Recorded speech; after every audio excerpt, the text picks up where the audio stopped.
তো hey guys, welcome back to my channel Nisha lifestyle. তো আজ সকাল সকাল উঠে পড়েছিলাম কারণ আজকে ছিল সরস্বতী পুজো। আর দেখো বাইরেতে এখনো কুয়াশা, এখন 7:30টার মতো বাজে, এখনো অনেক কুয়াশা ছিল। তো আমি এখানে স্নান টান করে মাসিদের বাড়ি যাওয়ার জন্য রেডি হয়ে গেছিলাম, কেন গিয়ে আমরা অঞ্জলি দেবো, তারপরে আজ ঘুরতে যাওয়ার প্ল্যান আছে আমাদের।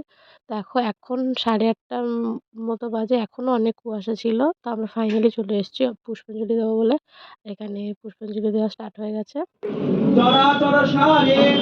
তারপরে আমরা তাড়াতাড়ি করে খেয়ে দেয়ে, আর একদমই সময় পাইনি, রেডি হয়ে তাড়াতাড়ি করে বেরিয়ে পড়েছিলাম, বাসে উঠেও পড়েছিলাম আমরা। তারপর বাস থেকে নেমে আমরা ট্রেনে উঠে পড়েছিলাম, কেন আমরা অনেক লেট হয়ে গেছিলাম। ট্রেনের টাইমিং একদম দিয়ে দিয়েছিল, তো তাড়াতাড়ি করে চলো একেবারে গিয়ে দেখা হচ্ছে।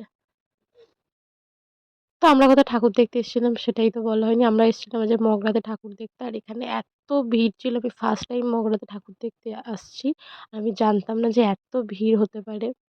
আর খুব সুন্দর প্যান্ডেলগুলোও ছিল। ফার্স্ট প্যান্ডেলটা আমার খুব পছন্দ হয়েছিল, আর ঠাকুরটাও খুব সুন্দর। ভিড়টা জাস্ট দেখো, এত ভিড় হয়েছিল যেন মনে হচ্ছিল দুর্গাপুজো। কেন আমি কোনোদিনও মগরাতে যাইনি, ফার্স্ট টাইম। তো আমি জানতাম না যে এতটা ভিড় হতে পারে। তো প্রচণ্ড হারে ভিড় ছিল, ভিড় ঠেলেই ঠাকুর দেখতে বেশ মজা লাগছিল। তো এটা ছিল আমাদের সেকেন্ড প্যান্ডেল, আর এই প্যান্ডেলটাও খুব সুন্দর হয়েছিল। মানে সবকটা প্যান্ডেলই সুন্দর ছিল, এই প্যান্ডেলটাও খুব সুন্দর লাগছিল, বেশ ডেকোরেশনটা খুব সুন্দর। তো চলো ভেতরটা গিয়ে দেখাই। আর ভেতরের মানে প্রত্যেকটা প্যান্ডেলই খুব সুন্দর কাজ ছিল, আর ঠাকুরগুলো তো আরো সুন্দর হয়েছিল। তো এখানে মেলাও বসেছিল বেশ অনেকটা বড়। তো আগে ভাবলাম ঠাকুরটা দেখে আসি, তো চলো ঠাকুরটা আগে দেখে আসি।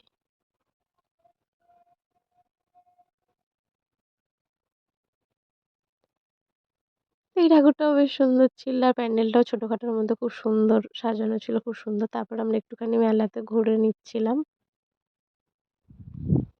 তো মেলা অনেকটা ঘোরার পরে আমরা এই প্যান্ডেলটাতে আসি। এই প্যান্ডেলটার সবার থেকে বেশি ঠাকুরটা আমার খুব পছন্দ হয়েছিল। মানে সব ঠাকুরের থেকে এই ঠাকুরের বেশ ডেকোরেশনটা আমার খুব ভালো লেগেছিল।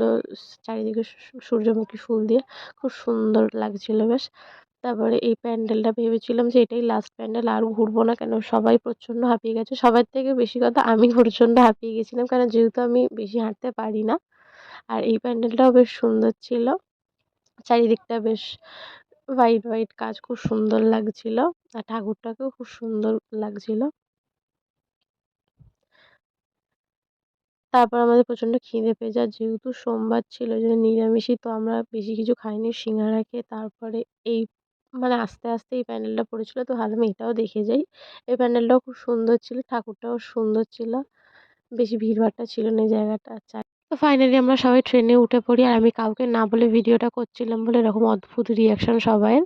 আর দেখো এত সুন্দর লাগছিল সন্ধ্যেটা। তো এরকম সুন্দর একটা সন্ধ্যে দেখতে দেখতে ফাইনালি বাড়ি চলে আসি, আর প্রচুর টায়ার্ড হয়ে গেছিলাম। তো টাটা সবাইকে।